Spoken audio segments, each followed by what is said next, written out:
Hello बच्चों। सो हम लोग सरफेस टेंशन के बारे में पढ़ते हैं। बहुत सारे लोगों को डाउट था सरफेस टेंशन में, है ना। So we have a lot of time. Okay, so हम लोग सरफेस टेंशन को बहुत ही बेसिक से काफ़ी अच्छे से समझते हुए चलते हैं। ओके, तो सरफेस टेंशन, सबसे पहले जो बेसिक कन्फ्यूज़न होता है बच्चों के मन में सरफेस टेंशन के बारे में, 99% स्टूडेंट इसको समझ लेते हैं कि this is the property of the fluid, but it is not, actually it is not. Okay, it is not the property of the liquid. जैसे आपने क्या देखा होगा, लाइट वाले चैप्टर में पढ़ा होगा रिफ्रैक्टिव इंडेक्स। रिफ्रैक्टिव इंडेक्स क्या प्रॉपर्टी है मटेरियल का? नो, वो किस पे भी डिपेंड करता है? सराउंडिंग मीडियम पे डिपेंड करता है। जैसे फॉर एग्जांपल हम लोगों ने देखा है ग्लास का रिफ्रैक्टिव इंडेक्स एयर के रेस्पेक्ट में कितना होता है? 1.5, है ना, है ना। हम लोग ग्लास का रिफ्रैक्टिव इंडेक्स एयर के रेस्पेक्ट में कितना होता है? 1.5। बट अगर हम लोग वाटर के रेस्पेक्ट में देखें तो चेंज हो जाता है ना। सेम तरीके से अगर हम लोग बात करें वाटर का रिफ्रैक्टिव इंडेक्स एयर के रेस्पेक्ट में तो कितना होता है? 1.33 या 4/3। ओके, बट अगर उसी को हम लोग किसी दूसरे मीडियम के रेस्पेक्ट में या ग्लास के रेस्पेक्ट में देखें तो वैल्यू क्या हो जाती है? चेंज हो जाती है। So we can not say that refractive index of water, that is 4/3 with respect to water, is the property of water. No, it is not the property of water. Okay, that depends on the surrounding medium. So similarly, surface tension is not the property of the fluid. Better to say it is binary property of the fluid. Okay, so better to say it is binary property of the fluid. The important point, it is the binary property of fluid. It is the binary property of fluid. Binary property of fluid. Okay, binary property of fluid. Okay, it is the binary property of fluid. Binary का मतलब यहाँ पे क्या है? Binary property. इसका मतलब क्या है? बाइनरी का मतलब जो दो चीजों पे डिपेंड कर रही है ना। जैसे फॉर एग्जांपल मैं अगर बात करूं वाटर का सरफेस टेंशन, वाटर का सरफेस टेंशन अगर मैं बात करूं, सरफेस टेंशन, वाटर के सरफेस टेंशन का बात करूं मैं अगर, तो ये होता है कितना? ये होता है 0.073 या 0 एग्जैक्टली होता है ये 0.073, हाँ 73, हाँ समथिंग लाइक दैट, हाँ 0.073 न्यूटन पर मीटर। बट ये जो होता है ये किसके रेस्पेक्ट में होता है? वाटर के रेस्पेक्ट। मतलब बेटर टू होगा, इसको हम लोग क्या बोलेंगे? With respect to air, with respect to air, है ना। मतलब क्या है कि मान लो ये कहीं वाटर रखा हुआ है, ये कहीं वाटर रखा हुआ है और इसके ऊपर एयर है, तो ये जो सरफेस ओपन टू एयर है वाटर का, यहाँ पे सरफेस टेंशन का प्रॉपर्टी जनरेट होगा। और अगर इस सरफेस के ऊपर एयर है तो वाटर का सरफेस टेंशन यहाँ पे कितना होगा? 0.073 न्यूटन पर मीटर। छोटे छोटी बातें, इंपॉर्टेंट पॉइंट हम लोग आगे भी डिस्कस करते हुए चलेंगे, है ना। तो पहला चीज तो क्या होगा? It is the binary property of the fluid, not property of the fluid. Second, water ये किस पे डिपेंड करता है? सराउंडिंग मतलब इसके जहाँ पे इंटरफेस फॉर्म हुआ है वहाँ पे दूसरा फ्लूइड कौन सा, इस पे डिपेंड करता है। जैसे यहाँ पे एयर एंड ये लेयर एयर और वाटर को सेपरेट कर रही है, तो ये क्या कहलाएगा? हमारा इंटरफेस। क्या कहलाएगा? हमारा इंटरफेस। क्या कहलाएगा बच्चा लोग? इंटरफेस। तो सरफेस टेंशन की प्रॉपर्टी जो ऑब्जर्व की जाएगी वो यहीं पे ऑब्जर्व की जाएगी। ओके, सो तीसरा इंपॉर्टेंट पॉइंट अगर हम लोग बात करें तो सरफेस टेंशन कहाँ पे अराइज होगा? जहाँ पे इंटरफेस फॉर्मेशन हुआ होगा। कहाँ पे? जहाँ पे इंटरफेस फॉर्मेशन हुआ होगा। ओके, तो लिखेंगे arises at interface, arises at interface of the fluid. Okay, interface of the fluid. ये काफ़ी इंपॉर्टेंट पॉइंट है। बहुत 90% स्टूडेंट को बहुत सारा कन्फ्यूजन होता है। हालांकि एग्जाम आपके जेई मेंस में या फिर जे एडवांस में सरफेस टेंशन वाले पार्ट से इजी ही पूछता है। कभी कभी आई थिंक आज तक कभी बहुत ज़्यादा टफ क्वेश्चंस आया हुआ नहीं है, है ना। सो इजी ही पूछता है, तो आसानी से फार्मूले बेस्ड क्वेश्चन या थोड़ा सा इधर उधर दिमाग लगाने से बन जाता है ना, बट आपको बेसिक्स क्लियर होने चाहिए। सो ये क्यों अराइज होता है? Due to interface, arises at the interface of the fluid. कहाँ पे अराइज होता है? यानी कि इस प्रॉपर्टी को, जो बाइनरी प्रॉपर्टी है फ्लूइड की, इसको आप कहाँ पे ऑब्जर्व कर सकते हो? इंटरफेस पे ऑब्जर्व कर सकते हो। तो अब इंटरफेस क्या है? बेटर टू अंडरस्टैंड इंटरफेस क्या है, तो अब आइए देख लेते हैं इंटरफेस क्या है। इंटरफेस क्या है? कितना नोट कर लिया होगा, मैं मिटा देता हूँ। इंटरफेस क्या है? इंटरफेस, ओके, इंटरफेस क्या है? ओके, इंटरफेस बहुत इजी है, बहुत इजी। इंटरफेस, इंटरफेस क्या है? जहाँ पे दो फ्लूइड सेपरेट हो रहे होते हैं। Okay, surface from where two fluids are separating each other. Okay, तो हम लोग क्या लिखेंगे? Surface, surface from where two fluid are separated is known as interface, is known as interface, is known as interface, okay, is known as interface। and surface tension जो है कि property जो है वो कहाँ पे ऑब्जर्व किया जाएगा? इंटरफेस पे। ओके, और ब्रैकेट में आप नोट कर लेंगे यहीं पे, surface tension can be observed only at interface, interface है ना। फॉर एग्जाम्पल, जैसे मान लेते हैं ये वाटर है ना, किसी पॉट में सपोज ऐसे वाटर रखा हुआ है, ऐसे वाटर है ना, तो यहाँ पे एयर है और ये हमारा क्या हो गया? वाटर। तो कौन सी लेयर सेपरेट करे एयर और वाटर को? ये वाली लेयर, ये वाली लेयर। इस लेयर के जस्ट ऊपर एयर, जस्ट नीचे वाटर, यानी कि यहाँ पे हम लोग देखें तो वाटर एयर पार्टिकल्स और जस्ट इसके नीचे वाटर, यहाँ पे एयर पार्टिकल, जस्ट इसके नीचे वाटर पार्टिकल। तो ये भी क्या है? वाटर पार्टिकल्स है इस सरफेस पे। तो यहाँ पे हम लोग क्या ऑब्जर्व करेंगे? ये है इंटरफेस। ये क्या कहलाएगा? इंटरफेस। और जो सरफेस टेंशन की प्रॉपर्टी होगी आपको इसी इंटरफेस पे आप ऑब्जर्व करेंगे। यहाँ मिडल में सरफेस टेंशन की कोई प्रॉपर्टी नहीं होती है, यहाँ पे सरफेस टेंशन की कोई वैल्यू या कोई प्रॉपर्टी नहीं होती है। यहाँ पे सरफेस टेंशन की कोई वैल्यू या कोई प्रॉपर्टी नहीं होती है ना। चलो ठीक है, यहाँ पे भी सरफेस टेंशन की कोई वैल्यू या प्रॉपर्टी नहीं होती है ना। अब देखें, मान लेता हूँ मैं ये कोई फ्लूइड लेयर है, ये this is thin fluid layer, thin fluid layer, यानी कि ये किसी दूसरे फ्लूइड के या सोप मॉलिक्यूल मान लेते हैं। इंटरफेस में बता रहा हूँ, ये सपोज कोई फ्लूइड है, क्या है? फ्लूइड। और ये सिंपल मान लेते हैं सोप सॉल्यूशन का फिल्म है। ये क्या है? सोप सॉल्यूशन का ये फिल्म है ना।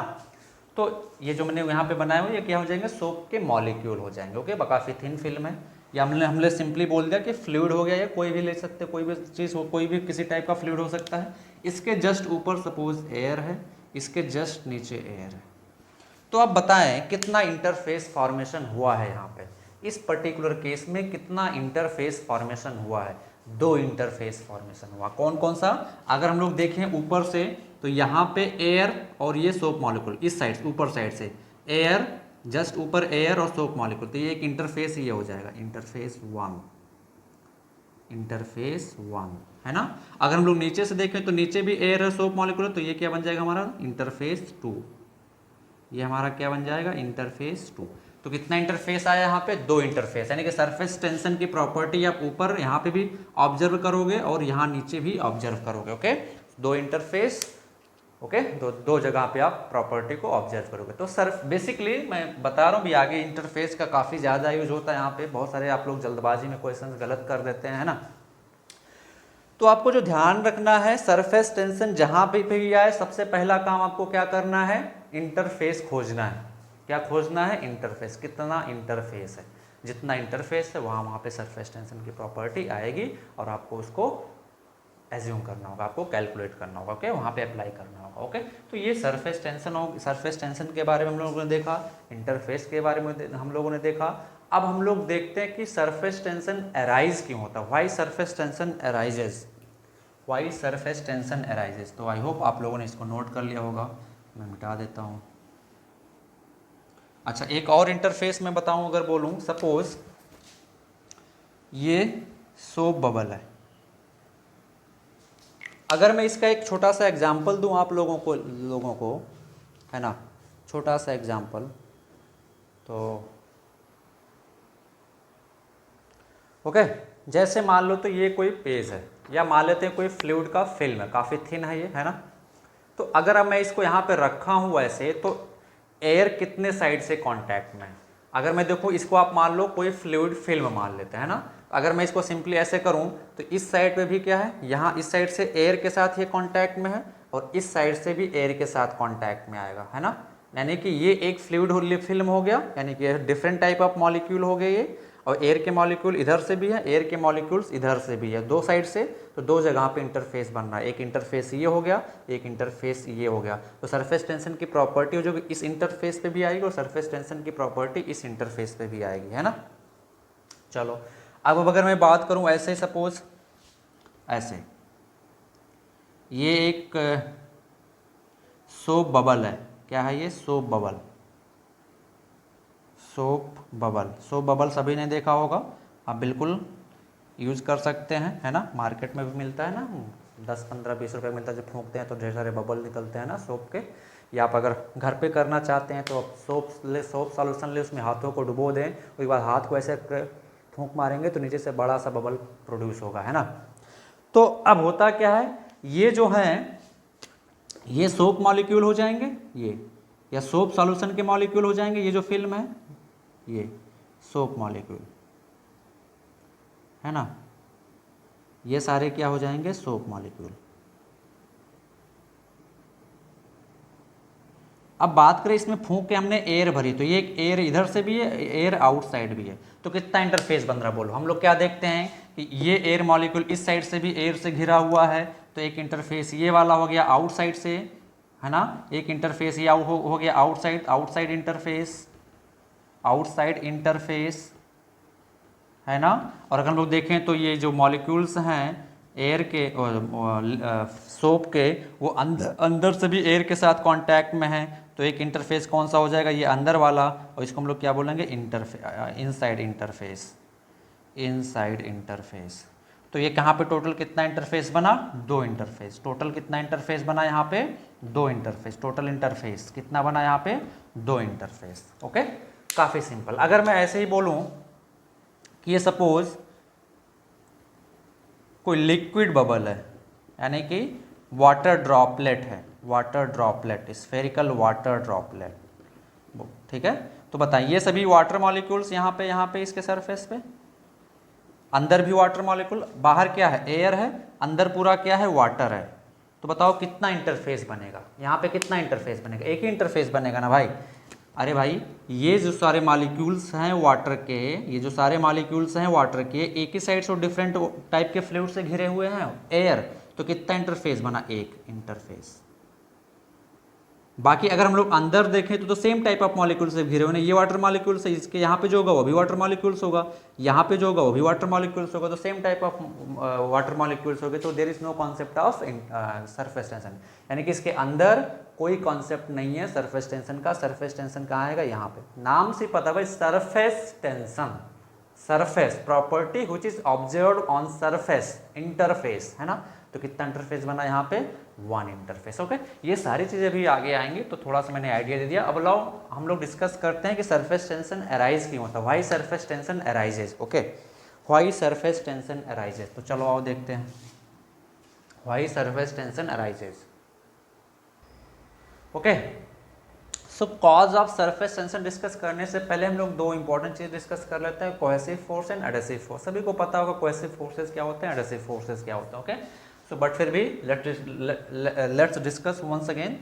कोहेसिव फोर्स क्या होता है, force acting between 2 same type of molecule, force acting between 2 same type of molecule. For example force acting between water and water molecules, force acting between air and air molecules, force acting between same type of molecule. Okay, कोई भी example ले सकते हैं, ठीक है, ज़्यादा मुझे याद नहीं है उस टाइम पे। एडेसिव फोर्स क्या होता है? Force acting between two different type of molecule, force acting between two different type of molecule, for example water and air molecules, है ना, water and air molecules, air and kerosene molecules, kerosene and water molecules, इन सभी molecules को हम लोग क्या बोलते हैं, जो फोर्स लग रहा होता है दोनों के बीच में, क्या बोलते हैं? एडेसिव फोर्स बोलते हैं, है ना। तो अब जो है सरफेस टेंशन आता क्यों है? अगर हम लोग ऑब्जर्व करें ठीक से, सपोज एग्जाम्पल से मैं समझाता हूं। सपोज ये वाटर जो है किसी पॉट में रखा हुआ है, ठीक है, वाटर जो है किसी पॉट में रखा हुआ है। Okay okay, so let's discuss. मान लेते हैं ये वाटर है, किसी बड़े से पॉट में रखा हुआ है, ये वाटर है और किसी बहुत बड़े पॉट में रखा हुआ है ना। तो इसके ऊपर इंटरफेस कहाँ पे बना है? अभी आप लोग आइडेंटिफाई कर पा रहे हो कहाँ पे बना है? यहाँ पे बना है। This is the interface, this is the interface. यहाँ पे एयर है ना, और इस सरफेस के ऊपर एयर, इस सरफेस के नीचे जस्ट वाटर, है ना। तो अभी अगर हम लोग डिस्कस करें इस मॉलिक्यूल के, सपोज ये वाला मॉलिक्यूल, ये वाला मॉलिक्यूल, तो ये वाला जो मॉलिक्यूल है अपने चारों तरफ से सेम टाइप ऑफ मॉलिक्यूल से सराउंडेड है। यानी कि इसके यहाँ पे जो मॉलिक्यूल है ये भी वाटर मॉलिक्यूल, इसके यहाँ पे जो मॉलिक्यूल होगा वो भी वाटर मॉलिक्यूल, यहाँ पे जो मॉलिक्यूल होगा वो भी वाटर मॉलिक्यूल, यहाँ पे जो वाटर मॉलिक्यूल वो भी वाटर मॉलिक्यूल, यहाँ पे जो वो भी वाटर मॉलिक्यूल, यहाँ पे है जो वो भी वाटर मॉलिक्यूल। तो कहने का मतलब है कि ये जो मॉलिक्यूल ए है ये चारों तरफ से सेम टाइप ऑफ मॉलिक्यूल से सराउंडेड है। तो अभी क्या होगा, इस मॉलिक्यूल पे ये वाला मॉलिक्यूल कोहेसिव फोर्स लगा के अपनी तरफ अट्रैक्ट करेगा ऐसे, ये वाला मॉलिक्यूल अपनी तरफ अट्रैक्ट करेगा ऐसे, ये वाला मॉलिक्यूल ऐसे अपनी तरफ अट्रैक्ट करेगा, ये वाला मॉलिक्यूल ऐसे अपनी तरफ अट्रैक्ट करेगा, ये वाला मॉलिक्यूल ऐसे अपनी तरफ अट्रैक्ट करेगा, ये वाला मॉलिक्यूल ऐसे अपनी तरफ अट्रैक्ट करेगा। यानी कि जो मॉलिक्यूल ए है सेम टाइप ऑफ फोर्सेस से चारों तरफ से घिरा हुआ है। आप 3 डायमेंशनल सोचे, चारों तरफ से सेम टाइप ऑफ फोर्सेस से घिरा हुआ है ना, सेम टाइप ऑफ मॉलिक्यूल से घिरा हुआ है। तो सारे मॉलिक्यूल्स उस पर सेम मैग्नीट्यूड का कोहेसिव फोर्स अप्लाई करेंगे। तो हम लोग क्या बोल सकते हैं कि जब ये मॉलिक्यूल ए चारों तरफ same type of force molecule से घिरा हुआ है और सभी मॉलिक्यूल सब सेम मैग्नीट्यूड के फोर्स से अपनी अपनी तरफ खींच रहे हैं, तो मॉलिक्यूल ए पे नेट फोर्स क्या होगा? 0। तो मॉलिक्यूल ए पे नेट कोहेसिव फोर्स के आगे हमने क्या ऑब्जर्व किया? 0। ओके, सेम तरीके से अगर यहाँ पे कोई मॉलिक्यूल है, सपोज अगर हम लोग मॉलिक्यूल बी की बात करें, तो ये भी अपनी तरफ चारों तरफ से same type of water molecule से घिरा हुआ होगा, है ना। तो इस पे भी नेट फोर्स क्या आ जाएगा? 0। But let's discuss a molecule which is on the interface, on the surface, what is happening with that molecule. Okay, हम लोग इस पे डिस्कस करते हैं। तो आ जाओ भैया, हम इस मॉलिक्यूल की बात करते हैं। एक मॉलिक्यूल, 2 मॉलिक्यूल ले लेते हैं, एक मॉलिक्यूल यहाँ ले लेते हैं। तो ये मॉलिक्यूल जो है यहाँ इस साइड से जो वाटर मॉलिक्यूल इसको अपनी तरफ खींच रहा होगा ऐसे, यहाँ पे जो मॉलिक्यूल होगा वो अपनी तरफ खींच रहा होगा, यहाँ पे जो मॉलिक्यूल होगा वो अपनी तरफ ऐसे खींच रहा होगा, यहाँ पे जो मॉलिक्यूल होगा वो अपनी तरफ ऐसे खींच रहा होगा, यहाँ पे जो मॉलिक्यूल होगा वो अपनी तरफ खींच रहा होगा ऐसे, है ना। अब इसको एक सर्कल बना देते हैं। सेम तरीके से यहाँ पे जो मॉलिक्यूल है वो यहाँ इसको अपनी तरफ खींच रहा होगा, ये ऐसे इधर की तरफ खींच रहा होगा, ये ऐसे इधर की तरफ खींच रहा होगा, ये ऐसे इधर की तरफ, और ये ऐसे इधर की तरफ, है ना।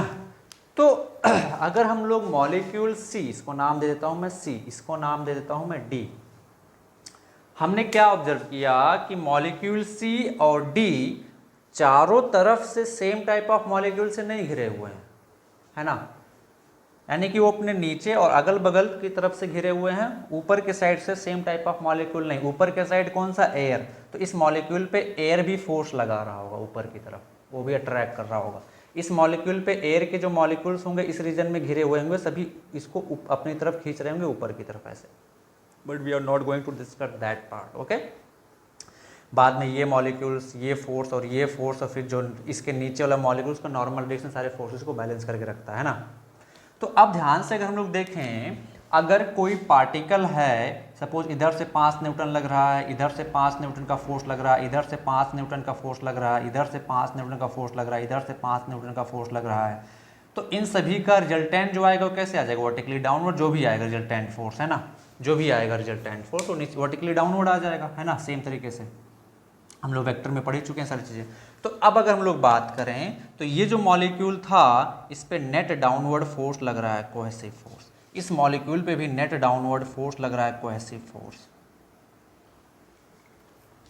हाँ, अगर आप बात करते हैं तो इस पे एडहेसिव फोर्स भी ऐसे लग रहे होंगे, ऐसे एडहेसिव फोर्स, ऐसे एडहेसिव फोर्स, ऐसे एयर मॉलिक्यूल से लगा रहे होंगे एडहेसिव फोर्स, ऐसे एयर मॉलिक्यूल से एडहेसिव फोर्स लगा रहे होंगे, ऐसे ऐसे ऐसे ऐसे, इनका रिजल्टेंट ऐसे ऊपर की तरफ जा रहा होगा एडहेसिव फोर्स, इस मॉलिक्यूल पे भी इनका इन सभी फोर्सेस का रिजल्टेंट ऐसे जा रहा होगा, है ना। तो अभी ये फोर्स और ये फोर्स इक्वल नहीं होते हैं, है ना।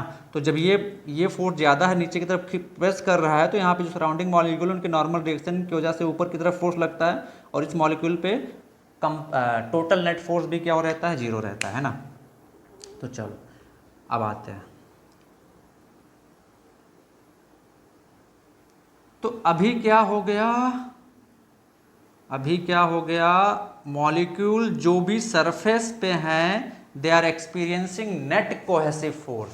क्या एक्सपीरियंस कर रहे हैं, नेट कोहेसिव फोर्स। हमने क्या देखा कि मॉलिक्यूल्स, अगर हम लोग बात करें इंपॉर्टेंट पॉइंट की बात करें तो पहला इंपॉर्टेंट पॉइंट क्या लिखेंगे, molecule below the surface, molecule below the surface, below the surface, below the surface experience zero net force, experience zero net cohesive force, cohesive force, है ना। जबकि अगर हम लोग दूसरा पॉइंट देखें, molecule on the surface, molecule on the surface, molecule on the surface experience net cohesive force, net cohesive force downward, cohesive force downward, okay, and this net cohesive force is responsible for the surface tension, this net cohesive force is responsible for the surface tension, net cohesive force is the responsible for the surface tension। चलो फिर से discuss करते हैं। तो ये molecule, इस interface पे जितने मॉलिक्यूल हैं सभी के सभी पे नेट डाउनवर्ड फोर्स लग रहा है। अंदर के जो मॉलिक्यूल्स हैं उन पे नेट कोहेसिव फोर्स की वैल्यू क्या है, 0, है ना। अब सपोज इस मॉलिक्यूल को हम उठा के सरफेस पे लेके जाना चाह रहे हैं, इस मॉलिक्यूल्स को, यानी कि जो भी मॉलिक्यूल इस इंटरफेस के नीचे हैं, जैसे मॉलिक्यूल ए हो गया, बी हो गया, और भी बहुत सारे मॉलिक्यूल्स हैं, इनको मैं उठा के सरफेस पे लेके जाना चाह रहा हूँ। तो इन पे तो नेट फोर्स 0 था, इन पे क्या था, नेट फोर्स 0 था, मस्त एकदम वो रिलैक्स मोड में, इक्विलिब्रियम मोड में एकदम बढ़िया से आराम से चैन की सांस ले रहे थे, है ना, है ना। अब मैं अगर इनको उठा के यहाँ से यहाँ लेके जाना चाहूँगा तो इन मॉलिक्यूल्स को तकलीफ होगा, ऑब्वियस सी बात है ना।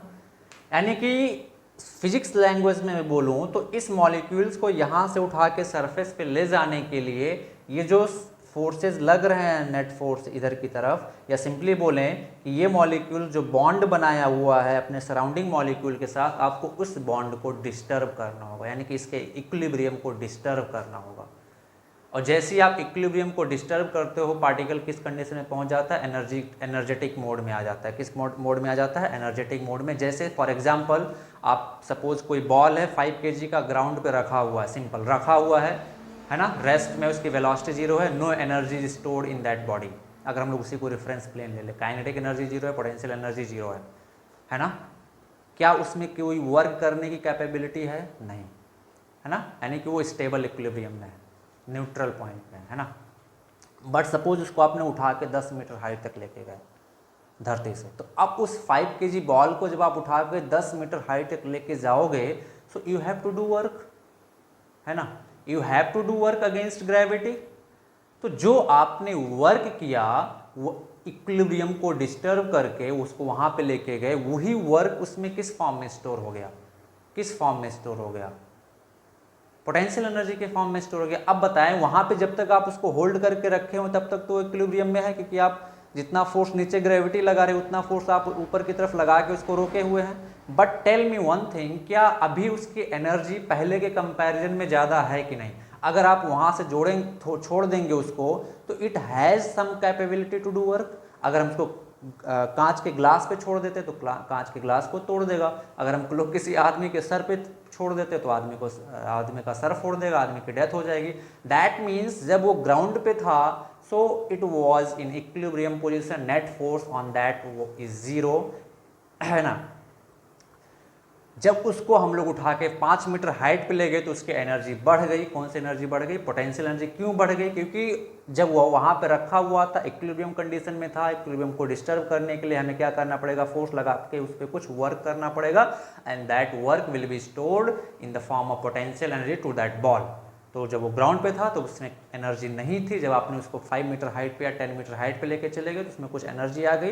That means he has the capability to do some work. Okay, तो सेम तरीके से ये बढ़िया मस्त इक्विलिब्रियम में था, नेट फोर्स 0 था, इस पे मस्त आराम से इसके अंदर था, है ना। जब आप इसको उठा के सरफेस पे लेके जाना चाहेंगे तो ये सराउंडिंग बॉन्ड बनाया हुआ है सराउंडिंग मॉलिक्यूल के साथ, उसको तोड़ने में आपको कुछ वर्क करना पड़ेगा।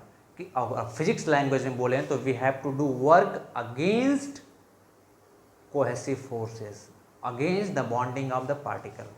तो जब आप इसको यहाँ से उठा के यहाँ तक लेके जाएंगे तो आपको क्या करना पड़ेगा? वर्क करना पड़ेगा। सेम तरीके से जब आप इसको उठा के यहाँ लेके जाएंगे तो आपको क्या करना पड़ेगा? वर्क करना पड़ेगा।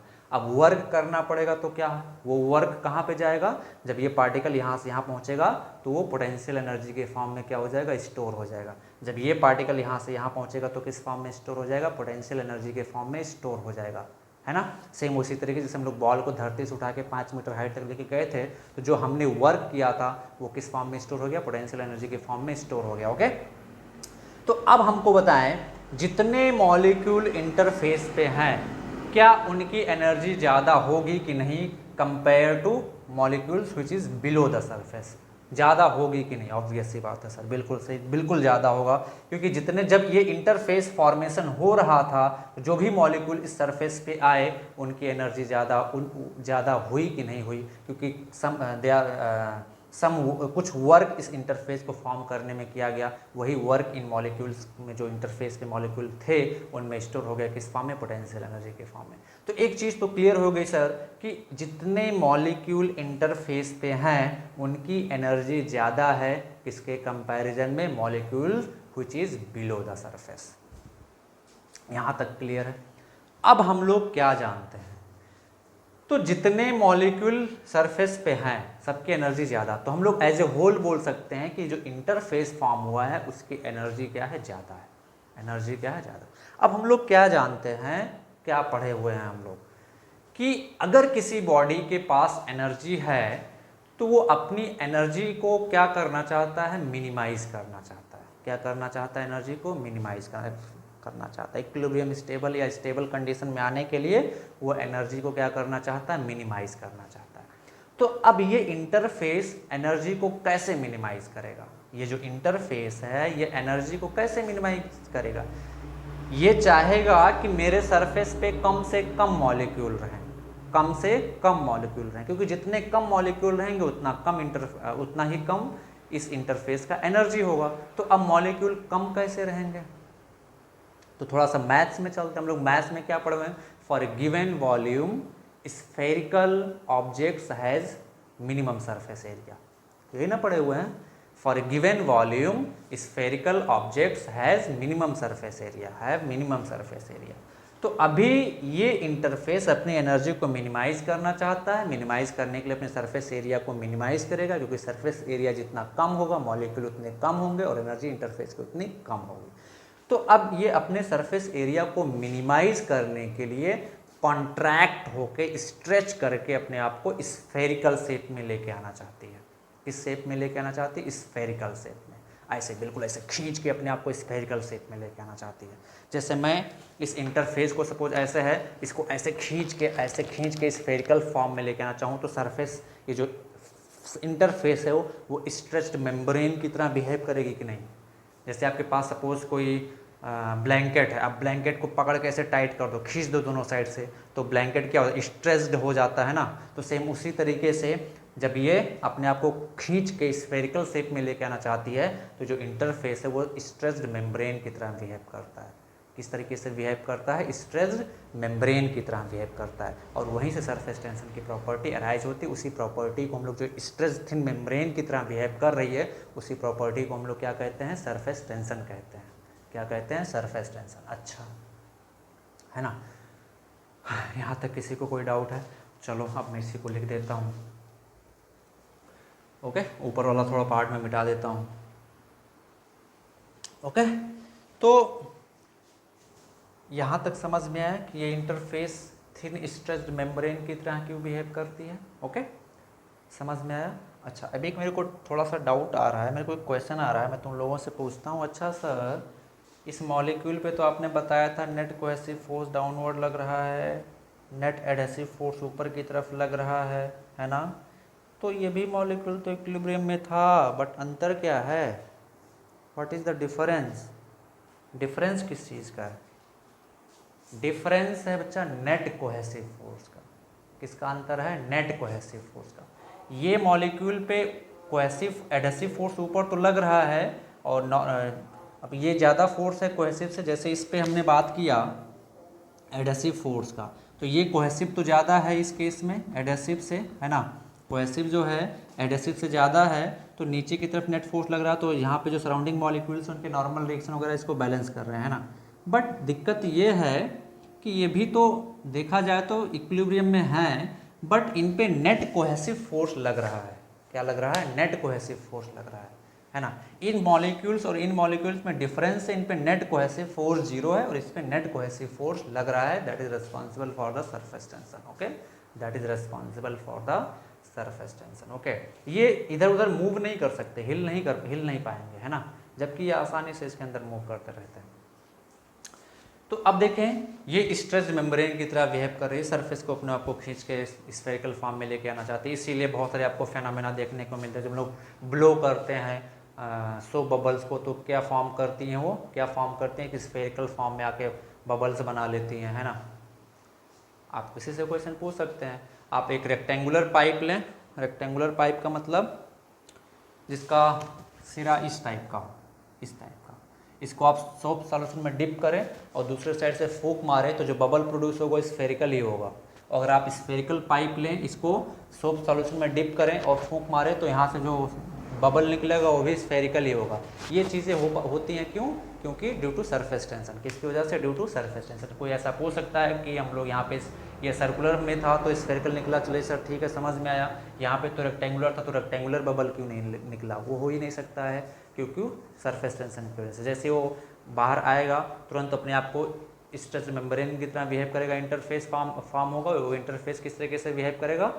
स्ट्रेस्ड मेम्ब्रेन की तरह, और स्ट्रेस्ड मेम्ब्रेन की तरह बिहेव करने की वजह से वो अपने आप को स्फेरिकल फॉर्म में लेके चला आएगा। ओके, या इसी तरीके से रेन ड्रॉप्स जो होती हैं वो स्फेरिकल होती हैं। रेन ड्रॉप्स जो होती हैं वो क्या होती हैं? स्फेरिकल होती हैं। अभी ये जो है, ये जो सर इंटरफेस है वो अपने आप को स्ट्रेस्ड करके रखा हुआ है, तो जो क्या कहते हैं, अगर हम छोटे से स्मॉल नेल को, आयरन नेल को इस सरफेस के ऊपर रखें तो फ्लोट करने लगती है ड्यू टू सरफेस। हालांकि हम लोग फ्लोटेशन में पढ़ चुके हैं, बायंसी में पढ़ चुके हैं कि उस नेल की, आयरन नेल की डेंसिटी वाटर से ज़्यादा होती है, बट फिर भी वो अगर हम लोग धीरे से रखें, ज़्यादा मास के नहीं, कम छोटे मास के, तो फ्लोट करने लगती है। क्यों? क्योंकि सरफेस टेंशन की वजह से। ओके, जैसे ये बिल्कुल अभी लूज अगर हम लोग रखे हैं, है ना, ये अगर इसको मैं ऐसे खींचूँ, ऐसे पकड़ के खींचूँ, तो आप देखिए, आप एक्सपीरियंस कर सकते हैं ना, सरफेस क्या हो जाएगा? बिल्कुल टाइट हो जाएगा, है ना? तो इसके ऊपर कुछ भी ऑब्जेक्ट रखें तो हम लोग आसानी से उसको होल्ड कर सकते हैं।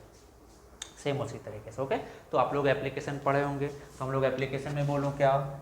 Due to surface tension, due to surface tension, बहुत सारे एप्लीकेशन है सरफेस टेंशन के। Due to surface tension soap bubble forms in spherical shape, spherical shape. Okay, दूसरा rain drops are spherical, rain drops are spherical, है ना, rain drops are spherical, है ना। बहुत सारे एप्लीकेशन है। तीसरा एप्लीकेशन जब हम लोग देखा होगा, जब कपड़े को हम लोग धुलने के लिए उसमें डिटर्जेंट मिला देते हैं, क्योंकि डिटर्जेंट मिला देने से सरफेस टेंशन क्या हो जाता है, कम हो जाता है। इसका सरफेस टेंशन कम होने की वजह से वो धागे के अंदर और आसानी से घुस जाता है और जो मैल होती है उसको बाहर निकाल देता है ना, इस तरीके से, है ना। चलो, अब ये तो हो गया theoretical part, surface tension arise कहाँ से होता है। अब हम लोग देखते हैं सरफेस टेंशन को मेजर कैसे किया जाता है। तो चलो आओ देखते हैं सरफेस टेंशन को मेजर कैसे करते हैं, है ना। तो मान लेते हैं ये कोई इंटरफेस था। क्या था ये इंटरफेस, टॉप से हम लोग देख रहे थे। आप सपोज आप अपने टब में पानी भर लो, उसको टॉप से देखो, तो ये मान लेते हैं इंटरफेस। इसके जस्ट बाहर क्या है, एयर है, इसके जस्ट अंदर क्या है, वाटर है। तो अभी बताएं ये इंटरफेस है, ये पूरा क्या है, इंटरफेस है, जो भी फ्लूइड है। तो अब ये इंटरफेस है, तो सरफेस टेंशन की वजह से ये जो इंटरफेस फॉर्मेशन हुआ, ये स्ट्रेस्ड होगा कि नहीं होगा ना, बिल्कुल स्ट्रेस्ड होगा। तो हमने क्या किया, यहाँ पे एक इमेजिनरी लाइन ले लिया, A B, imaginary line. A B कैसी लाइन है, इमेजिनरी है, A B imaginary line, okay. एक हमने इमेजिनरी लाइन ले लिया। तो अब बताएं ये सरफेस ऐसे बिल्कुल स्ट्रेस्ड है, तो स्ट्रेस्ड होने की वजह से इस ए बी लाइन पे दोनों साइड से फोर्स लगेगा कि नहीं। फॉर एग्जांपल जैसे मान लेते हैं ये है ना, कोई फिल्म है, इसको मैं ऐसे पढ़ कर स्ट्रेस्ड करता हूँ, तो इस पे जो लाइन है, सपोज ये, अब मैं अगर इसको ऐसे स्ट्रेस्ड कर रहा हूँ ऐसे, तो इस लाइन पे जो इमेजिनरी लाइन है उस पर फोर्स लग रहा होगा कि नहीं। इमेजिनरी जो लाइन अगर मैं इसको ऐसे स्ट्रेस्ड करूँ तो इमेजिनरी लाइन पे फोर्स लग रहा है कि नहीं, है ना, बिल्कुल लग रहा है। तो इस इमेजिनरी लाइन पे क्या लगता है, फोर्स लगता है, ऐसे इधर से एफ, ऐसे ऐसे ऐसे ऐसे ऐसे, ये सारे फोर्सेस एफ हैं जो इस लाइन पे डिस्ट्रीब्यूटेड होता है। ये जो एफ अमाउंट ऑफ फोर्स है ये इस पूरे लाइन पे यूनिफॉर्मली डिस्ट्रीब्यूटेड होता है ना। और इस साइड से भी लगेगा F F F F F same, है ना,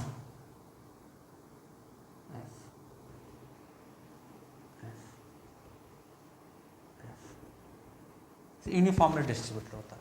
तो ये एफ अमाउंट का फोर्स इस लाइन पे इधर, एफ अमाउंट का फोर्स एफ लाइन इस ए बी लाइन पे उधर, यूनिफॉर्मली इस ए बी लाइन पे क्या होते हैं, डिस्ट्रीब्यूटेड होते हैं, है ना। अब समझने वाली बात है कि ये वाला फोर्स कौन लगा रहा है, जो इधर से लग रहा है, और ये वाला फोर्स कौन लगा रहा है, जो इधर से लग रहा है। तो आप फिर से इसको ऑब्जर्व करें, आप फील करें, ऑब्जर्व करें, ठीक है। इधर से मैंने एक फोर्स लगा दिया है, चलो देखो आप फील करो ऐसे, आपको क्या महसूस हो रहा है कि ये वाला फोर्स किस इंटरफेस पे लग रहा है, इस वाले, इधर वाले, यानी कि ए बी लाइन के इधर वाले इंटरफेस से। कौन लगा रहा है, इसके कॉन्ट्रैक्शन की वजह से, है ना। और ये वाला फोर्स किस इंटरफेस पे लग रहा है, इस वाले इंटरफेस पे, किसके कॉन्ट्रैक्शन की वजह से, इसके कॉन्ट्रैक्शन की वजह से। हम लोग न्यूटन थर्ड लॉ के अकॉर्डिंग भी जस्टिफाई कर सकते हैं इसको, है ना। तो हम लोग क्या बोलेंगे, इस ए बी के इधर वाली सरफेस भी कॉन्ट्रैक्ट हो रही है, एज ए होल तो एक ही सरफेस है, बट इस ए बी लाइन के इधर वाली सरफेस भी कॉन्ट्रैक्ट कर रही है ना। और इस ए बी के इधर वाली सरफेस भी कॉन्ट्रैक्ट हो रही है ना। तो वो दोनों कॉन्ट्रैक्शन की वजह से जो स्ट्रेस्ड हो रही है, अपने आप को स्ट्रेस्ड कर रही है, उसकी वजह से ए बी इमेजिनरी लाइन पे क्या आ रहा है, फोर्स। तो हम लोग बोल सकते हैं कि ये फोर्स किसकी वजह से आ रहा है ना। इसको मैं मान लेता हूँ लेफ्ट, ए बी के left, sorry right, A B का राइट है ये, और ये ए बी का लेफ्ट, है ना। तो ये वाला फोर्स किसकी वजह से आ रहा है, किस पे लग रहा है, act on right interface, right interface of A B, interface of A B and applied by act on left interface of AB and applied by right interface due to contraction of it. Any doubt, किसी को कोई doubt, एक एक चीज़ clear होना चाहिए, time लगता है लगने दो। ऑनलाइन क्लासेस में, ऑनलाइन आप वीडियो देख रहे हो, आप एक टाइम का कोई बाउंडेशन नहीं है, आप बिल्कुल लगने दो, बट एक एक चीज़ क्लियर होना चाहिए। ये वाला फोर्स, अगर मैं बात करूँ ये वाला फोर्स किसकी वजह से लग रहा है, तो act on right interface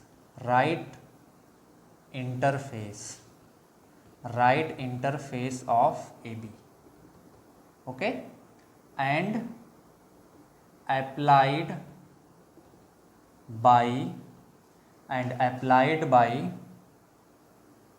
applied by left interface, okay, left interface of AB due to contraction of it,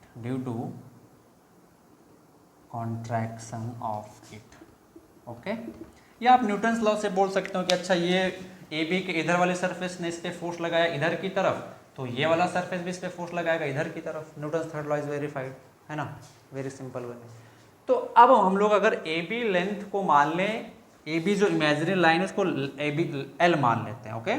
so A B is equal to suppose L, okay, यानी कि ये जो इमेजिनरी लाइन है इसका लेंथ हमने मान लिया एल, तो सरफेस टेंशन जो टी है that is equal to F by L, okay. Surface tension क्या आ जाएगा, F by L, this is defined, okay. अभी आगे हम लोग देखेंगे सरफेस टेंशन को हम लोग दूसरे टर्म में भी डिफाइन कर सकते हैं, क्या, surface energy per unit area, okay, आगे हम लोग डिफाइन करेंगे उसको। तो सरफेस टेंशन का जो मेजर किया जाता है that is this force F divided by L, मतलब ये जो F amount of force L length पे डिस्ट्रीब्यूटेड है ना, पर लेंथ उसका कितना इंटेंसिटी है उसी को हम लोग क्या कहते हैं, सरफेस फोर्स। आप याद करें जैसे हमने स्ट्रेस को बताया था, है ना, कि स्ट्रेस क्या होता है, simple force per unit area, मतलब कि जब आप फोर्स एक्सटर्नल अप्लाई करते हैं तो इंटरनल रेजिस्टेंस जो जनरेट होता है वो पर यूनिट एरिया, यानी कि यूनिट एरिया पे उसकी इंटेंसिटी क्या है वो ही क्या होता है, स्ट्रेस होता है। तो सेम उसी तरीके से ये जो फोर्सेस डेवलप हो रहा है due to contraction of the interface या due to stress membrane of surface, ये पर यूनिट लेंथ, एक यूनिट लेंथ पे उसकी इंटेंसिटी क्या है उसी को हम लोग क्या कहते हैं, सरफेस टेंशन कहते हैं। काफ़ी सिंपल है। अब अगर मैं इसका यूनिट की बात करूं, यूनिट की बात करें तो काफ़ी सिंपल है, इसका यूनिट क्या आ जाएगा बच्चा, ऐसा यूनिट न्यूटन पर मीटर। अगर मैं डायमेंशन की बात करूं इसके, तो डायमेंशन क्या आ जाएगा इसका, बोलो, काफ़ी सिंपल है, फोर्स बाय एरिया ना, तो एम टी माइनस 1 आ जाएगा। डायमेंशनल फार्मूला क्या आ जाएगा, M T minus 1। Any doubt किसी को, आप जल्दी से इतना नोट करो, फिर हम लोग आगे बढ़ते हैं, ओके ओके। तो अभी ध्यान से देखें, जो इंटरफेस हमने देखा था, ये इमेजिनरी लाइन हो गई ए बी, है ना, और हमने क्या देखा कि इस पे सरफेस टेंशन फोर्स इस इमेजिनरी लाइन पे क्या है, यूनिफॉर्मली क्या है, डिस्ट्रीब्यूटेड है। सरफेस टेंशन की वजह से जो फोर्स आ रहा है इस इमेजिनरी लाइन पे डिस्ट्रीब्यूटेड है ऐसे, एफ, ओके। और सरफेस टेंशन को मैं डिफाइन किया T is equal to F by L, F by L, F is equal to T into L. तो सरफेस टेंशन की वजह से जो फोर्स आ रहा है उसका मैग्नीट्यूड कितना आ जाएगा, टी इंटू एल, जहाँ पे टी क्या, surface tension of the fluid या surface tension of the liquid, वो आपको आंसर में दे दिया जाएगा, ओके, लेंथ भी दे दिया जाएगा। तो अब इस फोर्स का तो मैग्नीट्यूड आपने पता कर लिया, डायरेक्शन पता करना, ओके। तो डायरेक्शन ऑफ फोर्स कैसे निकालते हैं, डायरेक्शन ऑफ फोर्स। इसको हम लोग कैसे निकालते हैं? तो इसके लिए हम लोग दो मेजर यूज करते हैं, दो मेजर लेते हैं, उसके बेसिस पर हम लोग डायरेक्शन बताते हैं। पहला क्या होगा कि जो इमेजिनरी लाइन ए बी है उसके परपेंडिकुलर होगा। जैसे ये देखें, ये फोर्स जो है वो क्या है, परपेंडिकुलर है ना, तो हम लोग क्या लिखेंगे, will be perpendicular, will be perpendicular, will be perpendicular to the imaginary line, imaginary line will be perpendicular to the imaginary line. Okay, दूसरा चीज क्या है, दूसरा will be tangent, tangent to the interface, to the interface. ये दो major हम लोग use करते हैं डायरेक्शन बताने के लिए। पहला है जो इमेजिनरी लाइन है उसके परपेंडिकुलर होगा, दूसरा जो इंटरफेस है उसके टेंजेंट होगा। फॉर एग्जांपल जैसे मान लेते हैं ये इंटरफेस बना हुआ है ना, ये इंटरफेस हम इसको ऐसे खींच रहे हैं, तो जो सरफेस टेंशन फोर्स का जो डायरेक्शन है यहाँ पे ये वाला पोर्शन, इसकी वजह से जो फोर्स है वो इस इमेजिनरी लाइन के परपेंडिकुलर है। तो परपेंडिकुलर डायरेक्शन तो ऐसे भी हो सकती है, ऐसे भी हो सकती है, ये तो ये भी परपेंडिकुलर होगा ना, अगर हम लोग ऐसे बनाते हैं, ऐसे करते हैं तब भी परपेंडिकुलर होगा। बट पहला तो परपेंडिकुलर होना चाहिए, दूसरा क्या है, ये जो इंटरफेस इसके टेंजेंट होना चाहिए। तो टेंजेंट करने के लिए हमें क्या करना पड़ेगा, ऐसे करना पड़ेगा, है ना। तो इस तरीके से हम लोग क्या निकालते हैं, डायरेक्शन निकालते हैं। ओके, आप जल्दी से इतना नोट कर लें, will be tangent to the interface. Okay, तो चलो आओ सरफेस टेंशन की वजह से हम लोग फोर्सेस को थोड़ा सा एग्जांपल्स लेके समझते हैं। ओके, तो फर्स्ट एग्जांपल, एग्जांपल 1, सपोज मैं सिर्फ इंटरफेस बनाऊंगा, ठीक है। Somehow interface is distorted like this, ये इंटरफेस है, somehow interface is distorted like this, और ये एक इमेजिनरी लाइन ऐसे अंदर की तरफ गया हुआ। फॉर एग्जाम्पल जैसे मान लो, कहाँ गया मेरा पेज यार, हाँ, मान लो ये अपना इंटरफेस था ना, ये इंटरफेस था अपना, हमने क्या किया, इसको डिस्टॉर्ट कर दिया। ये इंटरफेस है, आपको सामने से दिख रहा है, ऐसे कर दूं तो आपको एक लाइन दिखेगा सिर्फ। इस इंटरफेस को हमने डिस्टॉर्ट कर दिया ऐसे, सम हो by keeping some weight, keeping needle, whatever it is. Okay, ऐसे। अब ये इंटरफेस ऐसे हो गया, ऐसे, बिल्कुल ऐसे। तो आपको सामने से देखने पे सिर्फ क्या दिख रहा है, ये ऐसे, फिर हॉरिजॉन्टल हो जा रहा है, ये स्ट्रेट, फिर ऐसे हॉरिजॉन्टल हो जा रहा है, ये एक लाइन दिख रही होगी, है ना। तो इस लाइन पे क्या लगेगा, सरफेस टेंशन फोर्स, या सिंपली बोले सामने से देख रहे हैं लिक्विड बिल्कुल ऐसे रखा हुआ है, चलो मैं बना ही देता हूँ ऐसे, this is the interface. Okay, this is the interface. अब ये क्या है, imaginary line, this is the imaginary line. Okay, this is the imaginary line. तो इस इमेजिनरी लाइन पे हमको क्या बताना है, फोर्स। तो बताएं, ये अब तो मैंने बना दिया ना, इसको मिटा देता हूँ मैं ताकि आपको कन्फ्यूजन ना हो। ये इमेजिनरी लाइन ऐसे अंदर की तरफ हो गया होगा ना, तो इस पर फोर्स कैसे लगेगा, आप उसको कैसे दिखाओगे। पहला चीज़ तुमने क्या बताया था कि इमेजिनरी लाइन के परपेंडिकुलर होना चाहिए, दूसरा क्या होना चाहिए, इंटरफेस के टेंजेंट होना चाहिए। तो आपके पास एक ही डायरेक्शन बनती है ऐसे, f is equal to T into l, ऐसे f is equal to T into l, है ना। कैसे, ध्यान से देखो, इंटरफेस जो है ऐसे डिस्टॉर्टेड है ऐसे, और यहाँ पे सपोज ये इमेजिनरी लाइन है ऐसे, है ना, ये इमेजिनरी लाइन। तो सरफेस टेंशन की वजह से फोर्स इस इमेजिनरी लाइन के परपेंडिकुलर लगेगा। तो मैं अगर एक सिंपल ऐसे लाइन लूँ तो इस पर अगर मैं ऐसे करूँ तब भी परपेंडिकुलर है, ऐसे करूँ तब भी परपेंडिकुलर है, ऐसे ऐसे किसी भी डायरेक्शन में लेके जाऊँ तो परपेंडिकुलर। ओके, तो सिमिलरली ये हमारा लाइन है, ये हमारा क्या है, imaginary line. Suppose this is the imaginary line. Okay, अब इस इमेजिनरी लाइन पे सरफेस टेंशन की वजह से फोर्स कैसे लगेगा बताओ, इस इमेजिनरी लाइन के परपेंडिकुलर और सरफेस के टेंजेंट, बिल्कुल ऐसे। यहाँ पे इंटरफेस कैसा है, थोड़ा सा कर्व टाइप का हो गया ना, तो ऐसे बिल्कुल लगेगा। इस साइड से भी बिल्कुल ऐसे लगेगा, है ना, ऐसे टेंजेंट। ओके, तो कोई कंफ्यूज नहीं होगा। ये हमारा इंटरफेस है, यहाँ पे ये इंटरफेस कर्व्ड हो गया ना इस लाइन के पास में, तो इस लाइन के तो परपेंडिकुलर होगा ही, प्लस इसके टेंजेंट ऐसे। यहाँ पे कर्वेचर जो है इंटरफेस हमारा थोड़ा सा कर्व हो गया है इस लाइन के पास में, तो इस लाइन के परपेंडिकुलर और ये जो कर्वेचर इसके टेंजेंट ऐसे लगेगा, F is equal to T into L. Okay, any doubt किसी को? आप विजुलाइज कर पा रहे हो ना 3D फिगर? ये बिल्कुल ऐसे इमेजिनरी लाइन है, ऐसे ऐसे इमेजिनरी लाइन है। ओके चलो दूसरा एग्जाम्पल बता दूँ इसको। चलो भैया दूसरा example, example number 2, example number 2।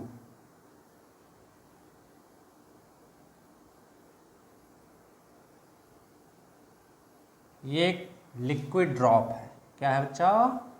Liquid drop, liquid drop. Liquid drop को हमने हेमिस्फेयर में काट दिया उसको, लिक्विड ड्रॉप, लिक्विड ड्रॉप। ओ सॉरी सॉरी सॉरी सॉरी, चलो देखो ये एक लिक्विड ड्रॉप है, क्या है? Liquid drop. हमने इसको काट दिया दो हेमिस्फेरिकल पार्ट में, जस्ट अलग अलग नहीं किया, हम लोग डिस्कस करते हैं direction of force, surface tension force.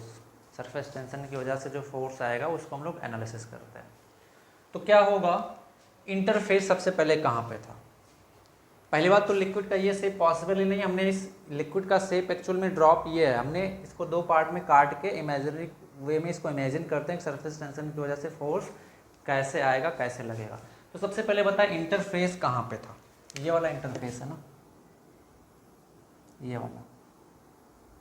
तो सरफेस टेंशन का आएगा यहाँ पे। क्या इस रीजन में कोई सरफेस टेंशन आएगा? नहीं, एक ही इंटरफेस है यहाँ पे, तो कोई डाउट नहीं होगा। ये जो कटा हुआ वाला पार्ट आपको यहाँ पे ये सर्कुलर पार्ट दिख रहा है, सर्कल का डिस्क टाइप का, यहाँ पे सरफेस टेंशन का कोई पार्ट नहीं आएगा क्योंकि ये दोनों ऐसे आपस में ज्वाइंट थे। तो सरफेस टेंशन कहाँ पे आएगा? बिल्कुल यहाँ पे। कहाँ पे आएगा? यहाँ पे, इस वाले इंटरफेस पे, ऐसे ऐसे इस वाले पे, और यहाँ पे भी आएगा ऐसे इस पे। अब उसका डायरेक्शन क्या होगा? आप लोग बहुत कंफ्यूज हो रहे होंगे, मेरे पास 3 डायमेंशनल ऑब्जेक्ट्स नहीं है, एक काम करता हूँ मैं लेके आता हूँ। चलो ये मान लेते हैं हमारे पास एक स्फेरिकल ऑब्जेक्ट था, ये इनिशियली ऐसे जॉइन था, तो ये बिल्कुल क्या था? एक ड्रॉप था ऐसे, है ना। अब इस पे सरफेस टेंशन कहाँ पे आएगा? ये वाला पूरा पोर्शन है, ये वाला जो इस इंटरफेस है स्फेरिकल, है ना, यहाँ पे सरफेस टेंशन आएगा, फोर्स आएगा। तो इसको मैं एनालिसिस करने के लिए हमने क्या किया, इसको दो पार्ट ऐसे अलग कर दिया। तो अब आपको देखें, एक सरफेस ये है, एक सरफेस ये है। अब इसके सरफेस पे कहाँ पे आएगा सरफेस टेंशन फोर्स का इफेक्ट? इस वाले सरफेस पे आएगा ना, ये वाला सरफेस। इस पे नहीं आएगा क्योंकि ये तो आपस में ज्वाइन था ऐसे, वहाँ पे तो ये कोई इंटरफेस थोड़ा है एक्चुअल में। इंटरफेस तो ऐसे ये दोनों ज्वाइन थे जब ड्रॉप, तो इंटरफेस तो हमारा ये वाला था ना इंटरफेस, ये कोई इंटरफेस थोड़ा है ना। तो सेम तरीके से कोई कंफ्यूज नहीं होगा यहाँ पे कि सर ये वाला भी तो इंटरफेस है। नहीं, हमने जो इंटरफेस बनाया ये स्फेरिकल इंटरफेस, ये स्फेरिकल इंटरफेस, ये वाला इंटरफेस है ना। तो अब ये जो इंटरफेस बना यहाँ पे इस इंटरफेस की वजह से क्या जनरेट होगा? Surface tension force. तो अब यहाँ पे इमेजिनरी लाइन मैंने कौन सा एज्यूम किया है? ये वाला इमेजिनरी लाइन, ये वाला। आप मैं ब्लैक से यहाँ पे मार्क कर रहा हूँ, आप लोग देखते हुए चलेंगे। ये वाला, ये imaginary line, this one is the imaginary line, this one,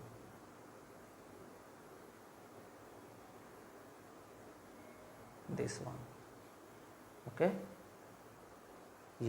ये आप देख रहे होंगे, ये एक इमेजिनरी लाइन बन गया हमने एक सर्कल के टाइप में, इसमें इमेजिनरी लाइन। अब इस पर क्या जनरेट होगा? Surface tension force. इस इमेजिनरी लाइन पे सरफेस टेंशन फोर्स का डायरेक्शन क्या होगा, कैसे हम लोग निकालेंगे? तो ये इमेजिनरी लाइन बनाना, इस पर कितना सरफेस टेंशन फोर्स लग रहा है वो हमको निकालना है। ऐसे आप कहीं से भी काट सकते हो, उसको कोई दिक्कत नहीं है ना। अभी मैं वो दिखाऊंगा आपको, क्वेश्चन पूछे जाते हैं, है ना।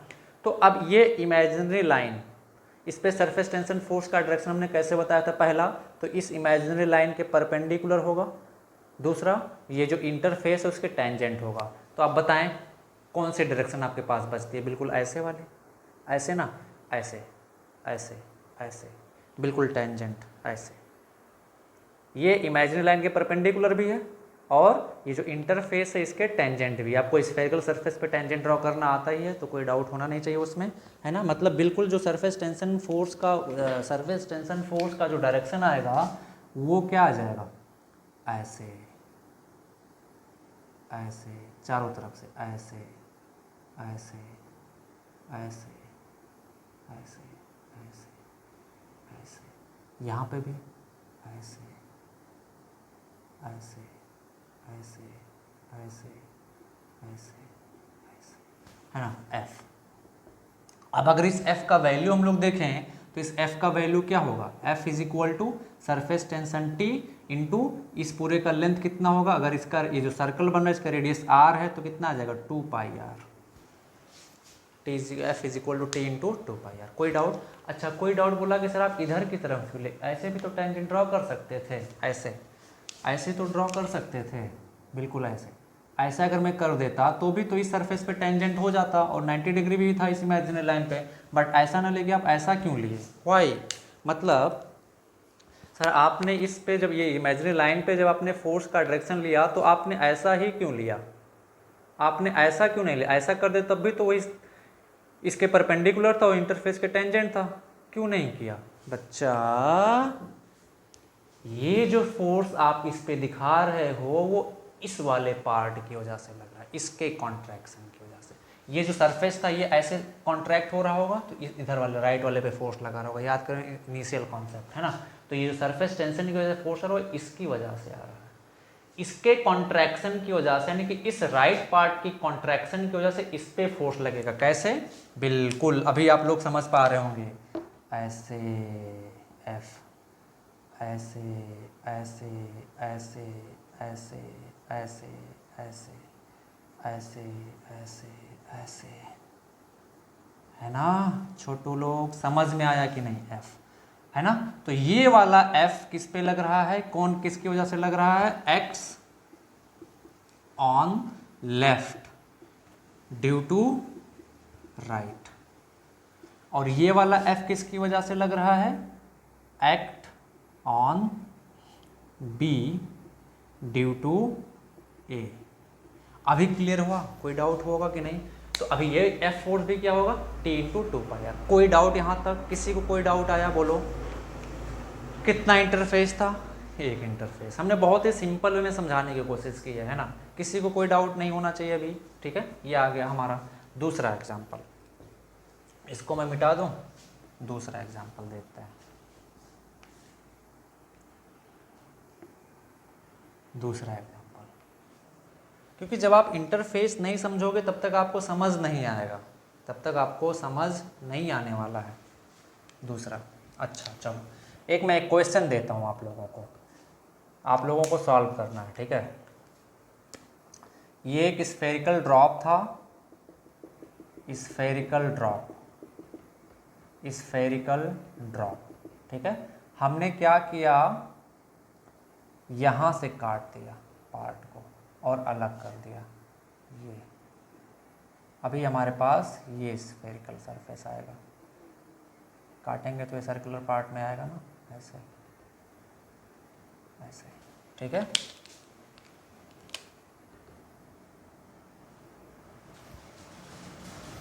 इस पे सरफेस टेंशन फोर्स का जो डायरेक्शन आएगा वो क्या होगा, A ऐसे, B ऐसे, C ऐसे, D ऐसे। चलो इस पे सरफेस टेंशन फोर्स की वजह से जो डायरेक्शन आएगा वो कैसा आएगा वो बताना है। कौन सा ऑप्शन करेक्ट है जल्दी से बता दें आप लोग।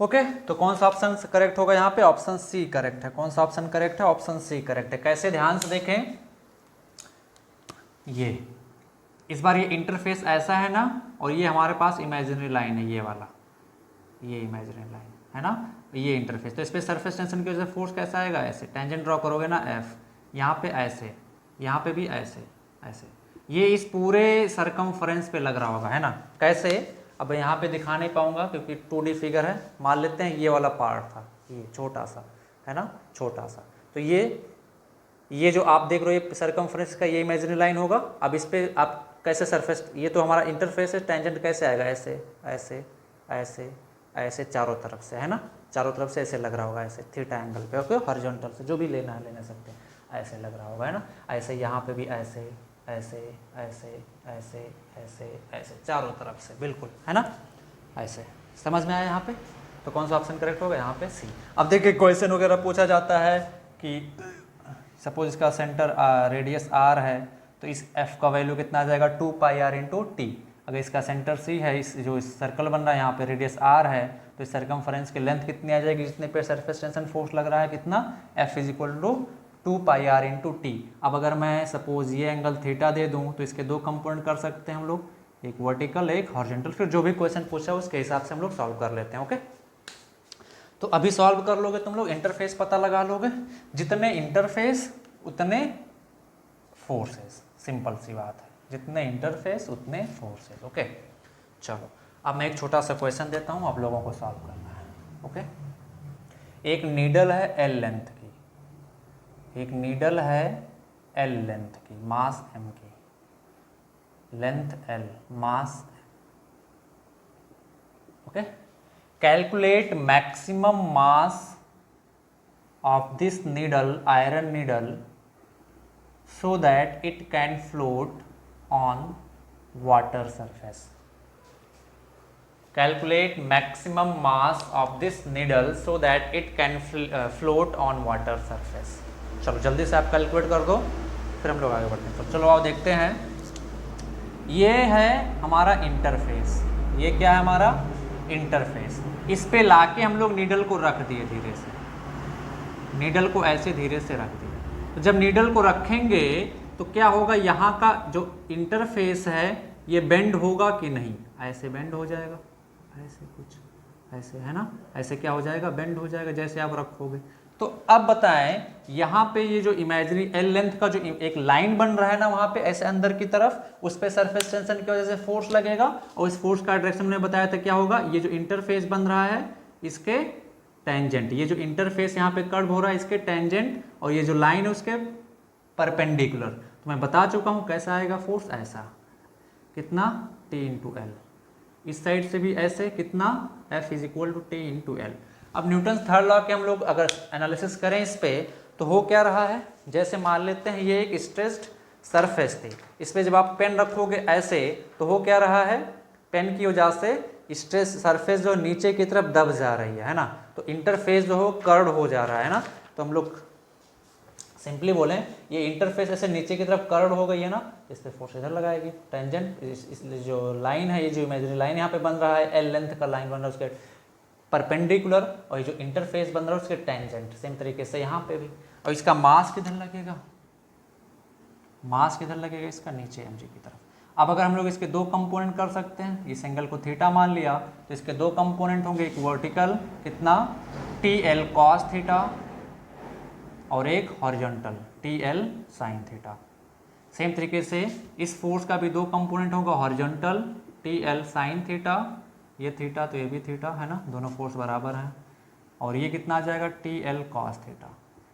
अब अगर हम लोग चाहते हैं कि ये नीडल फ्लोट करे, नीडल क्या करे, फ्लोट करे, सेम तरीके से ध्यान दें कि यहाँ पे हम लोग बायंसी को इंक्लूड नहीं कर रहे हैं यहाँ पे, कि सर आपने जब नीडल को रख रहे हैं तो वॉल्यूम भी वाटर डिस्प्लेस हो रहा है, नो, हम लोग उसका भी डिस्कशन नहीं कर रहे, सिर्फ सरफेस टेंशन, ओके। तो हम लोग क्या करेंगे, जो ये फोर्स है उतना mg के बराबर हो जाए, तो हम लोग क्या लिखेंगे, 2TL cos theta must be equal to mg, है ना, या हमको मास निकालना था ना, तो m इज इक्वल टू क्या आ जाएगा, 2TL cos theta by mg, okay, sorry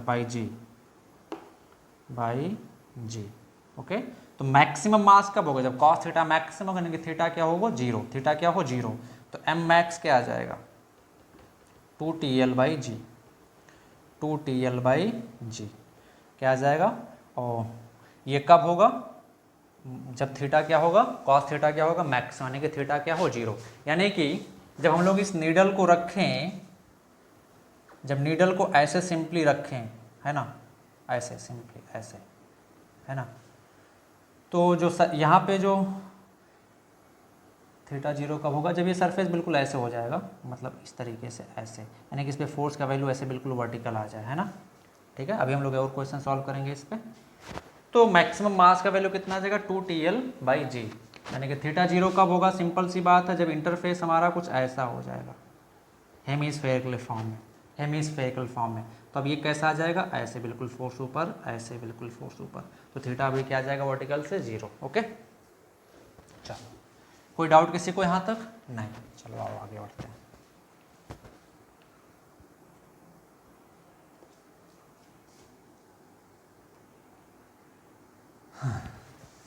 यहाँ तक किसी को कोई डाउट नहीं है ना? ओके, आपके सामने क्वेश्चन लिखा हुआ है, एक नेल है जिसका मास m है, लेंथ l है, ये वाटर सरफेस पे फ्लोट कर रही है। इसको ऊपर करने के लिए, सरफेस से ऊपर उठाने के लिए, सरफेस से कांटेक्ट हटाने के लिए, यानी कि कम्प्लीटली लिफ्ट अप करने के लिए कितना फोर्स हमको लगाना होगा, इस f की वैल्यू कितनी होनी चाहिए मिनिमम, वो हमको बताना है।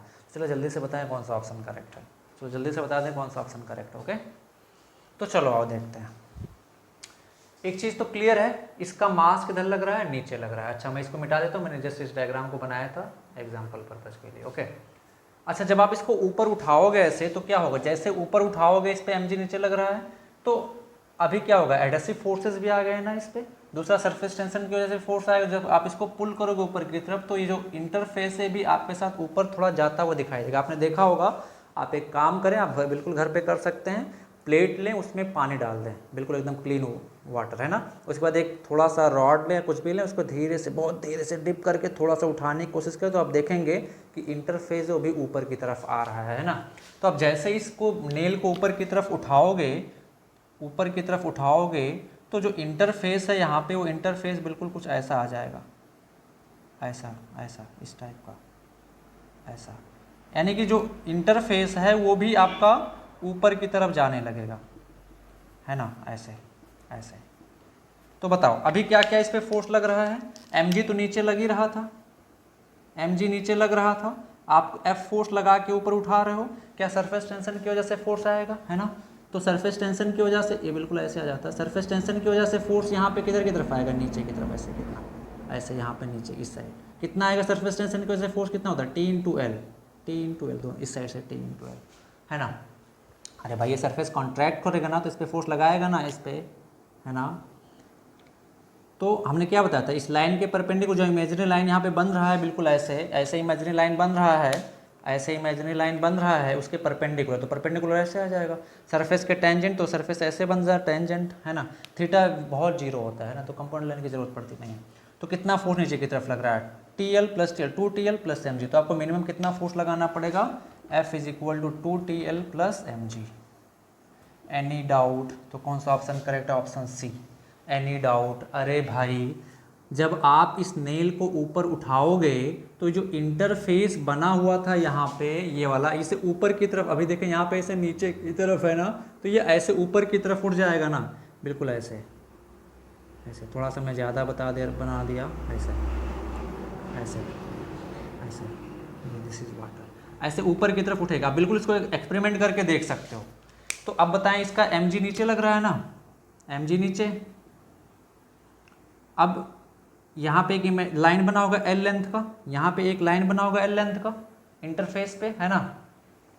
तो अब इस पे क्या लगेगा, सरफेस टेंशन की वजह से फोर्स, और वो सरफेस टेंशन की वजह से फोर्स क्या था, इस लाइन के परपेंडिकुलर कितने लेंथ का लाइन बनेगा, L, क्योंकि इसका लाइन कितना था L, और ये जो टेंजेंट, ये जो इंटरफेस का टेंजेंट, तो ऐसे TL, यहाँ पे भी लाइन के परपेंडिकुलर जो ऐसे अंदर की तरफ है, और ये जो इंटरफेस है इसके पर टेंजेंट ऐसे T/L।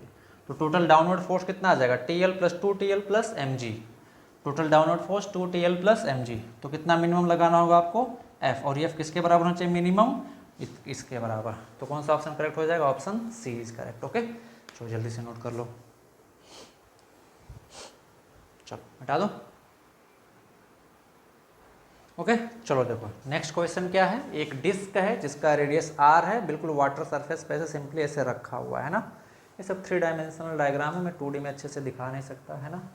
तो इसको ऊपर की तरफ सरफेस से लिफ्ट ऑफ करना है ना, ऊपर उठाना है। तो कितना फोर्स लगाना पड़ेगा मिनिमम, हम लोगों को वो बताना। हमने साइड से देखा, सामने से आप देखोगे तो कुछ ऐसा दिखाई देगा।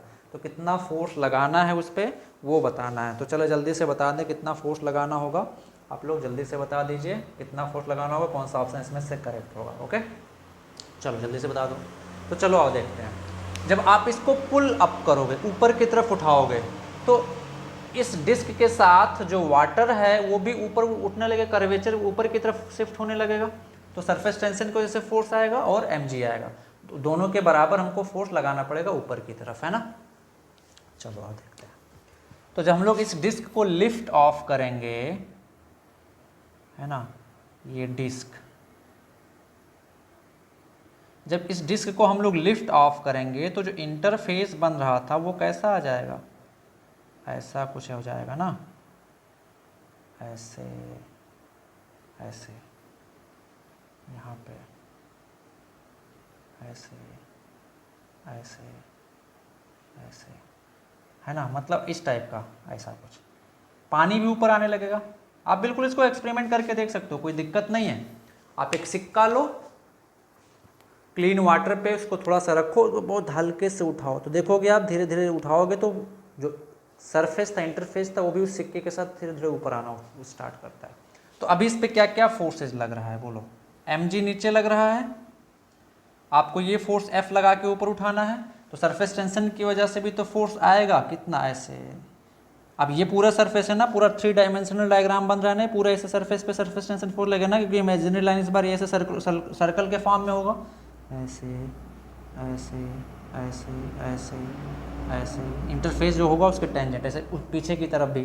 तो ये पूरा सरफेस टेंशन की वजह से ये फोर्स कितना आ जाएगा, इन सारे फोर्सेस का समेसन, जो सरफेस टेंशन की वजह से फोर्स आ रहा है उसका समेसन कितना आ जाएगा। बिल्कुल ऐसे मान लेते हैं, ऐसे ये डिस्क ऐसे रखा हुआ है, तो आप उठाएंगे ऐसे तो वाटर भी ऐसे सरफेस इंटरफेस भी ऊपर की तरफ उड़ जाएगा। सरफेस टेंशन की वजह से फोर्स इस इमेजिनरी सरफेस इंटरफेस जो सर्कुलर है उस पर ऐसे नीचे की तरफ ऐसे ऐसे ऐसे चारों तरफ से लग रहा है। तो आप कैसे निकालोगे इस फोर्स का value, T into length of the imaginary line. यहाँ पे length of the imaginary line किस फॉर्म में है, सर्कुलर फॉर्म में, तो क्या आ जाएगा 2πr। तो कितना आ जाएगा T इंटू 2πr। तो कितना फोर्स लगाना पड़ेगा minimum, F is equal to mg plus 2t/r। तो कौन सा ऑप्शन करेक्ट हो जाएगा यहाँ पे, option A. Option A is correct. कौन सा ऑप्शन करेक्ट हो जाएगा बच्चा लोग, option A is correct. Okay, चलो जल्दी से नोट कर लें, फिर हम लोग नेक्स्ट क्वेश्चन पे आगे तरफ बढ़ते हैं। चलो मिटा दो। चलो इस बार हमने डिस्क की जगह पे रिंग रख दिया है, तब कितना फोर्स लगाना पड़ेगा इसको ऊपर उठाने की तरफ लिफ्ट करने के लिए, ये बताना है। ओके, मतलब ऐसे रिंग रखा हुआ है, ऐसे, है ना, ऐसे, इस पे कितना फोर्स लगाना पड़ेगा इसको ऊपर की तरफ उठाने के लिए, वो बताना है। तो जल्दी से बता दो कौन सा ऑप्शन करेक्ट है, फिर हम लोग आगे बढ़ते हैं। चलो भैया, कौन सा ऑप्शन करेक्ट है इसमें, ऑप्शन बी करेक्ट है। कौन सा ऑप्शन करेक्ट है, ऑप्शन बी करेक्ट है। कैसे, आओ देखते हैं। ऐसे आप ऊपर की तरफ उठाओगे तो कैसा आएगा, ये रिंग है ना हमारा, ये रिंग है। जब आप उठाओगे तो जो इंटरफेस बनेगा वाटर का वो कैसा बनेगा, ऐसा ऐसा ऐसा, इस साइड से भी ऐसा कुछ इस टाइप से, है ना, ऐसे ऐसे वाटर उठ की तरफ जाएगा, ये वाटर मॉलिक्यूल्स हैं, है ना, ऐसे ऐसे ऐसे, है ना। तो आप बताओ, अभी इस रीजन में तो कोई मटेरियल है नहीं, तो यहाँ पे भी तो वाटर ऐसे नीचे की तरफ आ रहा होगा, ऐसे ऐसे ऐसे, सर इंटरफेस जो बन रहा होगा ऐसे ऐसे ऐसे तो बना होगा। तो अभी क्या आ जाएगा, यहाँ पे कितने इंटरफेस बनेंगे, 2 साइड से, एक अंदर से एक बाहर से। तो पहला चीज़ तो इसका जो mg है वो तो नीचे लग ही रहा है। दूसरा, बाहर की वजह से इंटर सरफेस टेंशन फोर्स नीचे की तरफ, ऐसे इस सरफेस के टेंजेंशियल लगेगा ना इसके, ऐसे नीचे की तरफ। और दूसरा, ये जो अंदर से बना हुआ एक इंटरफेस, उसकी वजह से भी तो नीचे की तरफ लगेगा। तो एक बाहर की वजह से, एक अंदर की वजह से, कितना लेंथ कितना होगा, 2πr। तो एक तो सरफेस टेंशन की वजह से फोर्स आ जाएगा T इंटू 2πr बाहर वाले की वजह से, ये जो बाहर वाला है, एक तो ये जो अंदर वाला है, ये अंदर वाला भी तो ऐसे बन रहा है, इसकी वजह से जो नीचे की तरफ आएगा ऐसे अंदर पूरे सरफेस पे, तो इसकी वजह से ये कितना आ जाएगा, T इंटू 2πr। तो टोटल कितना आ जाएगा, 4t/r। Okay, any doubt. आप बिल्कुल ऐसे लें, जो कड़ा हम लोग पहनते हैं देखेंगे ना, उसमें 2 साइड होता है, एक अंदर वाला एक बाहर वाला। तो जब आप उसको पुल अप करेंगे तो दो साइड से इंटरफेस बनेगा, मतलब थिन लेयर आपकी वाटर की ऊपर आते हुए दिखेगी, ऐसे थिन लेयर, एक अंदर से एक बाहर से, दो इंटरफेस दिखाई देगा वहाँ पे। तो सरफेस टेंशन कितनी बार आएगा? 2 बार आएगा। ओके, तो ये था हम लोगों का सरफेस टेंशन की वजह से फोर्स। मिटा दूँ इसको, चलो।